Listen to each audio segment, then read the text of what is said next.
फैसले नहीं करता मौजूदा वक्त के जालिम गद्दार लीडरों, बल्कि इस्लाम फैसला करता है मैटर को देखकर कि कौन हक पर है कौन नाहक है।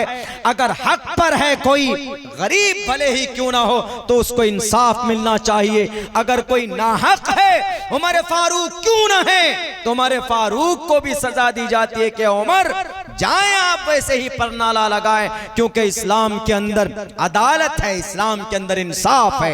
इन्हीं अदालत और इन्हीं इंसाफ की बलबूते पर इस्लाम दुनिया के अंदर कहा जाता है Islam is the best religion to the world. पूरी दुनिया के अंदर अगर बेहतरीन धर्म और निजाम कहीं पर है तो इस्लाम के अंदर है। मेरे भाइयों, चूंकि मेरी आवाज भी बैठी हुई है, वक्त भी काफी हो चुका है और बहुत जोर लग रहा है माइक में, तो खैर कैसा माइक है ये तो दिल भाई ने शायद बता ही दिया होगा आप लोगों को, लेकिन ये वक्त बहुत ही ज़्यादा क्रिटिकल है खुसूसन मुसलमानों के लिए। अभी 4% रिजर्वेशन ख़त्म कर दिया मुसलमानों का, तो मुसलमान आपको नौकरी कैसे मिलेगी? मुसलमानों अब आपके साथ कैसे इंसाफ होगा?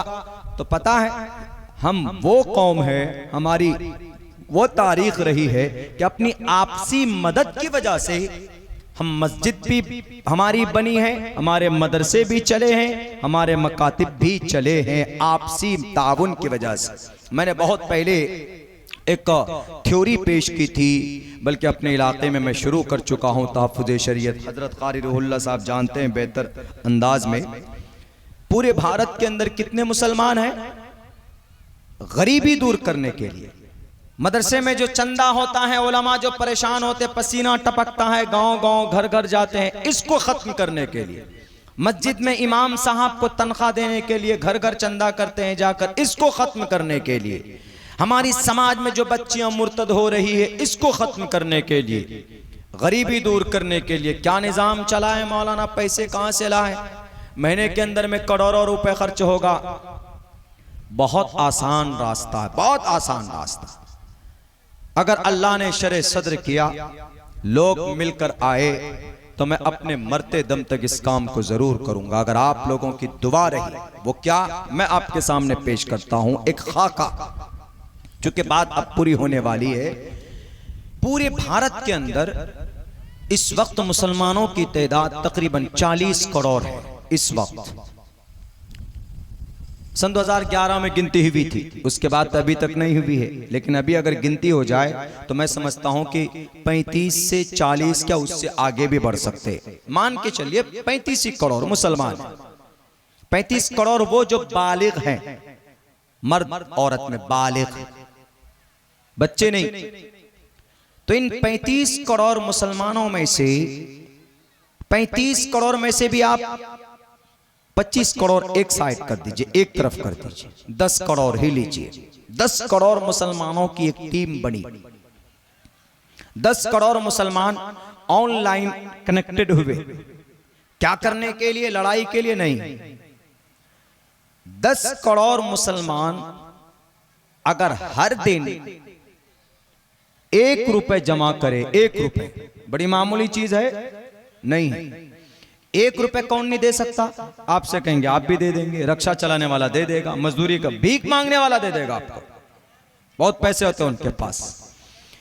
10 करोड़ रुपए अगर 10 करोड़ मुसलमान हर दिन 1-1 रुपए जमा करेंगे तो एक दिन में 10 करोड़ जमा हो गए। पूरे 30 दिन में कितने जमा होंगे? तकरीबन 300 करोड़। एक महीने में कितने करोड़? 300 करोड़ रुपए जमा हो गए। पूरे साल में कितना? 3600 करोड़, 3600 करोड़ रुपए जमा हुए पूरे साल में। अगर 3600 करोड़ रुपए एक साल में जमा हो रहा है बैतुल माल में, तो अब इन पैसों का मसरफ क्या होगा? कोई चंदा करना पड़ा? नहीं, ऑनलाइन टोटल पैसा आजकल ऑनलाइन हो रहा है, जमा हो जाए, कहीं चंदा करने नहीं जाना, कुछ नहीं जाना। लोग कनेक्टेड हैं, जुड़े हुए हैं। 1 रुपए जमा करना, महीने में 30 रुपए जमा करना है, चाहे तो महीने में 30 रुपए जमा कर दे, या हर दिन 1-1 रुपए जमा कर दीजिए। फोन पे से भेज देते हैं, गूगल पे से भेज देते हैं, पेटीएम से भेज देते, ज्यादा नहीं देना, 5 रुपए भी नहीं देना, सिर्फ 1 रुपए। अब बताइए, 1 साल में 306 करोड़ रुपए अगर जमा होगा तो अब लिस्ट बनाइए मदरसों की कि मदरसे में कौन कौन सा मदरसा है जमीन पर। मदरसा ऐसा नहीं वो डुप्लीकेट मदरसा नहीं, बहुत होता है डुप्लीकेट मदरसा जिसका चंदा चलता है, सिर्फ वो पेपर में होता है। देखिए जमीन पर कौन कौन सा मदरसा, एरिया वाइज टीम बनती है, कटिहार में कितना मदरसा, बारसोई हल्के में कितना मदरसा, हर मदरसे का महीने का क्या खर्च है, टोटल लिंक होगा उसी ऑर्गेनाइजेशन से। वहीं से पैसे टीचर को सैलरी भी आएगी और राशन पानी का भी वहीं से खर्चा आएगा। मदरसों की जिम्मेदारी किनकी? उलमा, उसी ऑर्गेनाइजेशन की। और जो इमाम साहब हैं, इमाम साहब को तनख्वाह कौन देंगे? वही ऑर्गेनाइजेशन।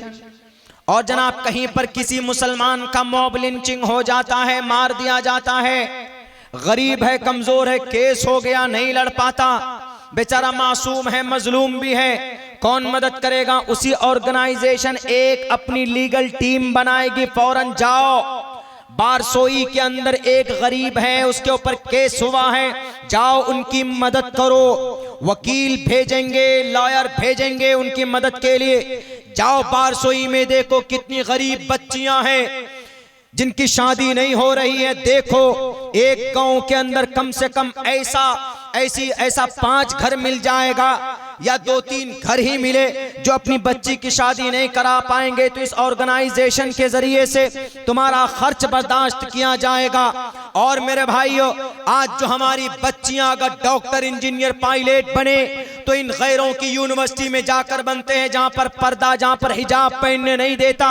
तो हमको इनके यूनिवर्सिटी की जरूरत नहीं है, बल्कि हम खुद जमीन पर इस ऑर्गेनाइजेशन के जरिए से हम अपनी यूनिवर्सिटी बनाएंगे, हम अपना कॉलेज बनाएंगे, हम अपने स्कूल्स बनाएंगे, हम अपने मदरसे बनाएंगे, हमारे बच्चे आलिम बनेंगे, हमारे बच्चे डॉक्टर बनेंगे, हमारे बच्चे साइंटिस्ट बनेंगे, हमारे बच्चे जनाब और भी एकेडमिक क्वालिफिकेशन में आगे जाएंगे।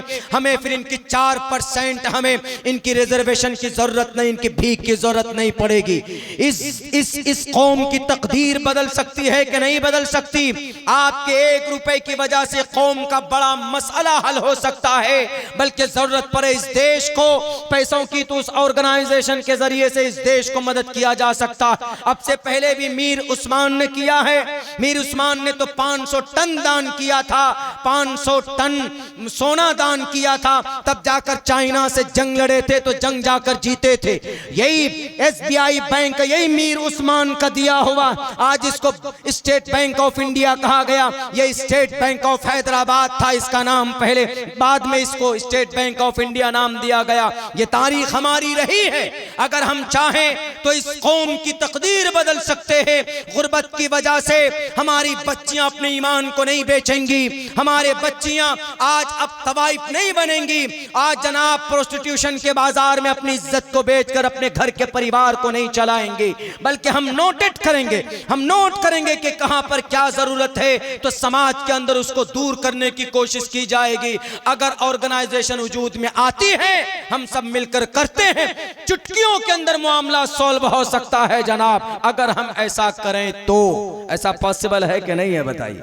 बहुत आसान। अल्लाह से दुआ कीजिए कि अल्लाह तबारक व तआला इस रास्ते को आसान बनाए और इस मजलूम कौम के साथ रहमो करम का मामला फरमाए। मेरे भाइयों, वक्त बहुत हो चुका है, आप में से भी बहुत लोग जा चुके हैं, जो लोग बैठे हैं, बस अल्लाह से दुआ कीजिए कि अल्लाह तबारक व तआला ने जो बातें सुनाई है, समाज के माँ बहनों के ताल्लुक़ से भी बहुत सारी बातें हुई है, आप नौजवानों के ताल्लुक़ से भी अल्लाह बस अमल की तौफीक अता फरमाए। मैं काफ़ी दिनों के बाद आज घर जाऊंगा आपके यहाँ से प्रोग्राम करके। तकरीबन 24 को निकला हूँ मैं, 22 को ईद हुई, मैं 24 को निकला था, मैं आज घर जाऊंगा। अल्लाह से दुआ कीजिए कि अल्लाह तबारक व तआला हमारे इस सफ़र को आसान फरमाए। यही बेदार करने की कोशिश कर रहा हूँ, इस्लाम पर जो इल्ज़ाम लगते हैं उनको दूर करने की कोशिश कर रहा हूँ, और मेरा कोई मकसद नहीं है, वरना एजुकेशन के फील्ड में हम काम कर रहे हैं। हज़रत क़ारी साहब के जो बच्चा है नाम भूल रहा हूँ हज़रत समीउल्लाह, वो हमारे स्कूल का टॉप बच्चों में आता है, हमारे स्कूल में जाके पढ़ता है वो बच्चा। जुमे के दिन समझिए कि जुमा वही पढ़ाता, जुमे का इमाम है, एक तरफ वो इंग्लिश पढ़ रहा है यानी एक एकेडमिक क्वालिफिकेशन की तालीम ले रहा है, तो एक तरफ दीनदार भी बन रहा है। तो ऐसे इदारों की भी ज़रूरत है कि हमारे एक तरफ हमारे हाथ में एक तरफ बच्चे का कुरान हो तो दूसरी तरफ एक हाथ में हमारे बच्चे का क्या हो, साइंस भी होना चाहिए। आजकल ज़रूरत है, हमारा बच्चा मौलाना भी हो तो हमारा बच्चा लॉयर भी हो। क्यों? हमारे पास कोई वकील ही नहीं होता, कोई मामला आता है तो कौन लड़ेगा जी? वो कपिल सिब्बल लड़ेगा। बताइए क्यों हमारे पास कोई लॉयर नहीं, हमारे पास जज नहीं, हमारे पास डीएम नहीं, हमारे पास एसपी नहीं, हमारे बच्चों में काबिलियत नहीं है। अरे आपके कटिहार की जमीन का पिछले साल का भले ही नॉन मुस्लिम बच्चा है लेकिन आईएएस के अंदर टॉप किया है कि नहीं, कि आपके कटिहार बारसोई का रहने वाला वो बच्चा। हमारी जमीन जरखेज है, हमारे इलाके में भी 2-2 बच्चे आईएएस और आईपीएस क्लियर किए हुए, आपका बच्चा कर सकता है। लेकिन हमारी गाइडलाइन हो, ऐसे इदारे कायम हो तो इंशाअल्लाह ज़रूर हम कामयाबी की झंडा गाड़ सकते हैं। बहुत बहुत शुक्रिया, जज़ाकल्लाह। अस्सलामु अलैकुम व रहमतुल्लाहि व बरकातुहू। दुआ करा दें, दरूद शरीफ पढ़िए। अल्लाहुम्मा सल्लि अला मुहम्मद व अला आलि मुहम्मद कमा सल्लैता अला इब्राहीम व अला आलि इब्राहीम इन्नका हमीदुम मजीद। अल्लाहुम्मा बारिक अला मुहम्मद व अला आलि मुहम्मद कमा बारकता अला इब्राहीम व अला आलि इब्राहीम इन्नका हमीदुम मजीद। रब्बना आतिना फिद दुनिया हसनतम व फिल आखिरति हसनतम व क़िना अज़ाबन्नार। रब्बना ज़लमना अनफुसना